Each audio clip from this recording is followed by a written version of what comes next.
Uma noite no salão de beleza Blows and Beauty Lounge, na cidade mexicana de Zapopan, começou como de costume. A proprietária do salão, Valeria Marquis, de 23 anos, blogueira e empreendedora popular, fazia uma transmissão ao vivo, discutindo as últimas tendências de beleza e interagindo com seus seguidores. Mas, de repente, a atmosfera familiar deu lugar à ansiedade. Sombras apareceram fora do campo de visão da câmara e tudo saiu do controle.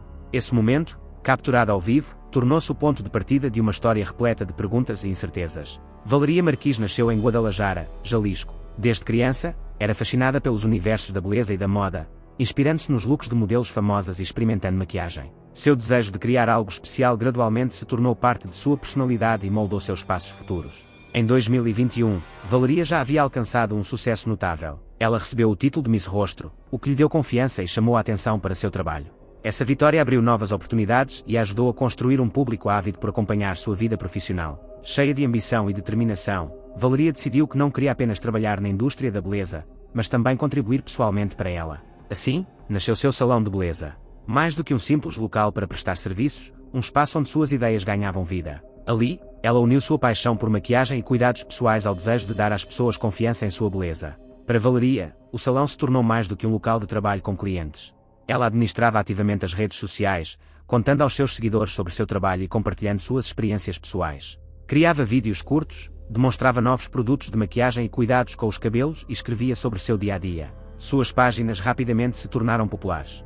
Seu público chegou a quase 200 mil seguidores. Em cada postagem, Valeria se esforçava para falar com franqueza e simplicidade, compartilhando seus sucessos e fracassos. Isso a aproximou das pessoas. Ela era vista não apenas como uma profissional, mas também como alguém que transformou sua paixão em carreira. Ela compartilhava suas descobertas e dicas sobre quais produtos escolher, o que evitar e como alcançar o resultado desejado. Aos 23 anos, Valeria já era considerada uma figura proeminente no mundo do conteúdo de beleza e um modelo a ser seguido por muitos. Seu nome era associado à confiança e perseverança, mas por trás disso havia muito trabalho diário, que exigia paciência e a capacidade de seguir em frente rumo aos objetivos. Apesar das dificuldades, ela começava cada dia em seu salão, atendendo clientes, gravando vídeos curtos e respondendo às perguntas dos seguidores. Em 13 de maio de 2025, a manhã no salão transcorria como de costume. Os clientes chegavam para os serviços e os funcionários seguiam com suas rotinas. Ninguém poderia imaginar que aquele dia mudaria tudo em questão de horas. À tarde, dois homens em uma motocicleta chegaram ao salão. Um deles, com o rosto coberto, carregava um pacote. Apresentaram-se como mensageiros e disseram que traziam um presente para Valeria.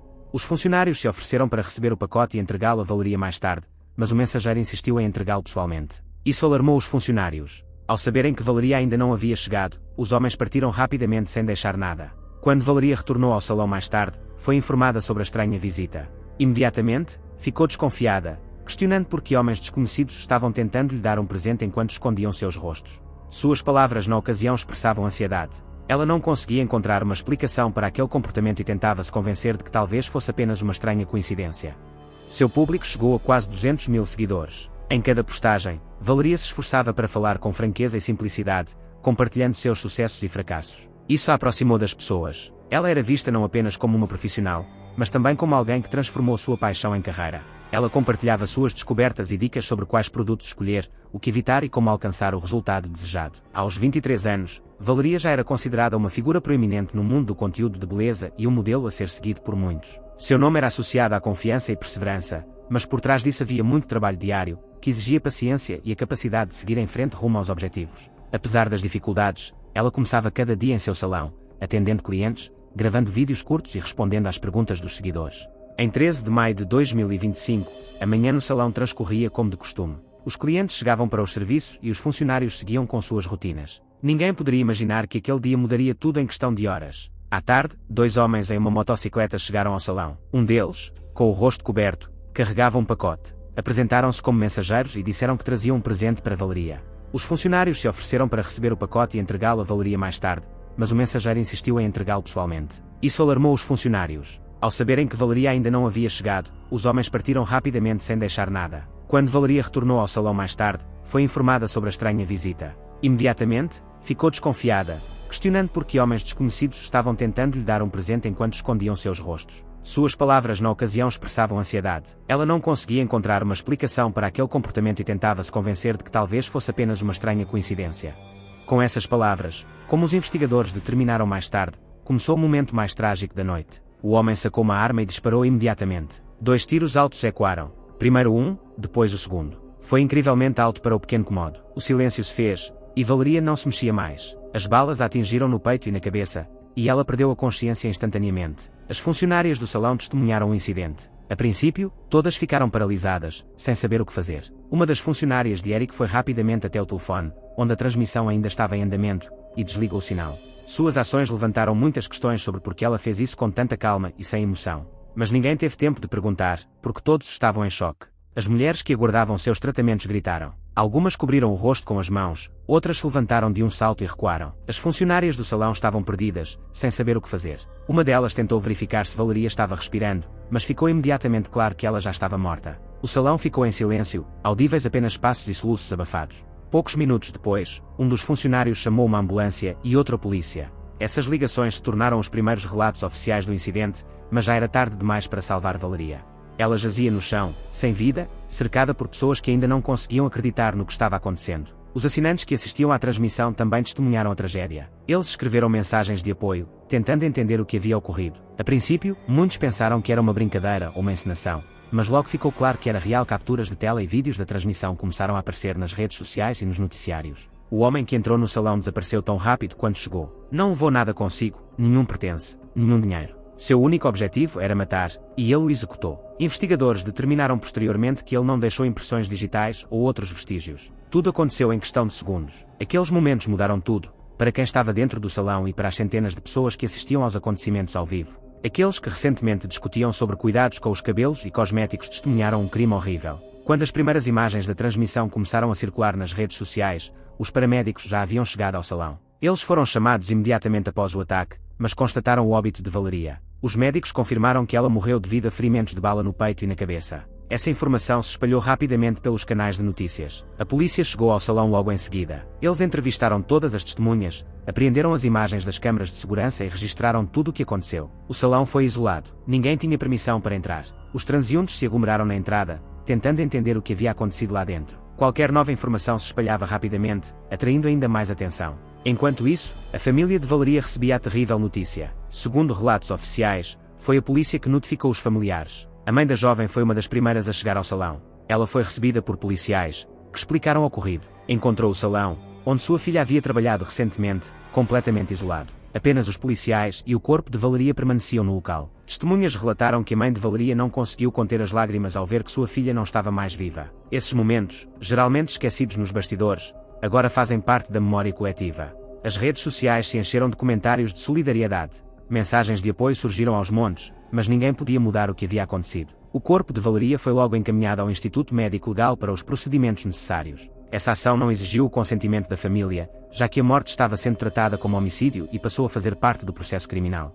Enquanto isso, especulações e teorias sobre o ocorrido continuavam a proliferar online, mas para a família de Valeria, nada disso fazia sentido. Eles haviam perdido a filha, que no dia anterior havia recebido o ano novo com um sorriso. Após o crime, os investigadores notaram imediatamente a ausência de quaisquer sinais de roubo. Isso reforçou a teoria de que o ataque visava especificamente a vida de Valeria, e não seus bens ou dinheiro. Os homens que entraram no salão não fizeram nenhuma tentativa de levar objetos de valor ou revistar o local. Suas ações pareciam claramente planejadas: encontrar Valeria e atirar sem mais delongas. Essa frieza e a ausência de tentativas de roubo levaram imediatamente a polícia a suspeitar de um assassinato por encomenda, o uso de arma de fogo, a máscara em um dos agressores e a fuga rápida. Tudo isso era consistente com o padrão de um assassinato por encomenda. A suspeita de que se tratava de um pistoleiro foi reforçada quando analisaram todas as imagens de vigilância da área ao redor do salão. Elas mostravam homens aparecendo repentinamente e desaparecendo com a mesma rapidez, sem dar qualquer chance de resistência. Nesse contexto, possíveis motivações começaram a ser discutidas nas redes sociais. Jornalistas começaram a especular sobre a ligação de Valeria com o cartel de Jalisca Nueva Generación. Relatos afirmavam que ela mantinha um relacionamento com um de seus principais líderes, Ricardo Ruiz Velasca. Segundo essas informações, Valeria frequentemente recebia presentes caros de seus admiradores e os exibia nas redes sociais, o que supostamente provocava ciúmes ou desagrado em Ruiz Velasca. Seu perfil público, sua atividade nas redes sociais e a exibição de presentes luxuosos poderiam ter sido considerados inaceitáveis por ele. Essa teoria enfatiza que o motivo do crime pode não ter sido uma disputa pessoal ou um drama romântico, mas sim uma tentativa do cartel de encerrar questões de honra e exercer controle sobre aqueles associados a eles. O assassinato de Valeria, nesse caso, teria sido visto como um gesto de dissuasão, demonstrando que nem mesmo a popularidade de Slava poderia protegê-la da determinação do cartel em punir aqueles que, em sua opinião, haviam ultrapassado os limites. Outra teoria é que Valeria pode ter-se recusado a cooperar ou a atender às exigências dos responsáveis por esses grupos. Embora não tenham sido encontradas provas ou fatos confirmados que liguem Valeria diretamente à organização criminosa, o clima de desconfiança só aumentou. A mídia repercutiu essas teorias e os usuários das redes sociais as disseminaram rapidamente, por vezes apresentando especulações como fatos. As autoridades policiais, no entanto, enfatizaram que não há, até o momento, nenhuma prova que ligue Valeria diretamente a círculos criminosos.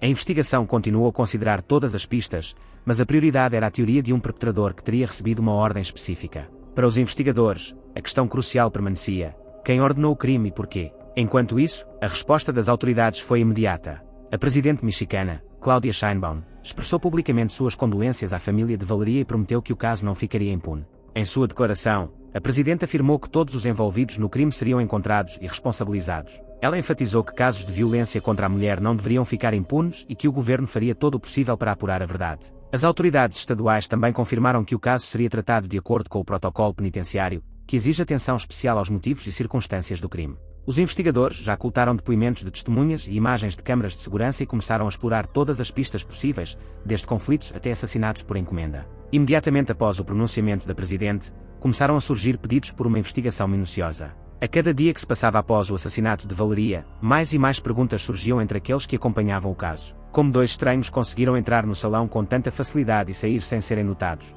Quem lhes deu as instruções? E por que Valeria era o alvo? Os investigadores tentaram responder a essas perguntas, mas o caso demorou, e o público queria a verdade imediatamente. Após o crime, seu amigo Vin tornou-se o centro das atenções. Ela não estava no salão no momento da tragédia, mas seu nome continuava sendo mencionado. Algumas horas antes do ataque, Vivi enviou um presente para Valeria, um brinquedo de pelúcia de painço. Suas mensagens de texto insistiam para que Valeria ficasse no salão, prometendo outra surpresa. Esses apelos persistentes levantaram suspeitas entre todos que conheciam as circunstâncias das últimas horas de Valeria. Quando os dois homens chegaram pela segunda vez, Vivia continuou a mandar mensagens para Valeria, insistindo para que ela não fosse embora. Isso pareceu suspeito para muitos. As redes sociais imediatamente começaram a especular que Vivia poderia saber exatamente o que aconteceria, ou pelo menos suspeitar que havia algo mais por trás do presente. No entanto, as dúvidas não se limitavam a Vivia. Erika, uma funcionária do salão, também se tornou alvo de suspeitas. Após o tiroteio, como nos lembramos, ela foi a primeira a atender o telefone de Valeria e desligar a transmissão ao vivo.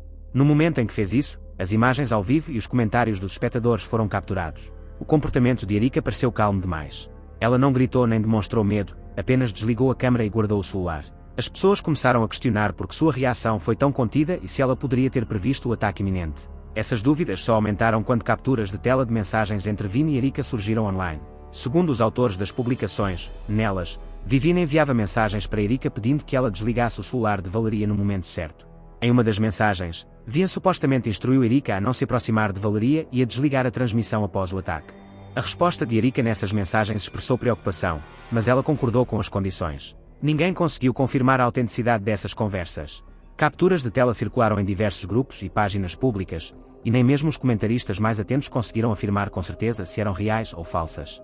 Mesmo assim, os rumores sobre essas mensagens fizeram de Vini e Erika o foco principal das discussões. Para muitos, parecia uma possível conspiração. Se o pós-escrito fosse genuíno, poderia ser uma prova de que a amiga e colega de Valeria estava envolvida no crime.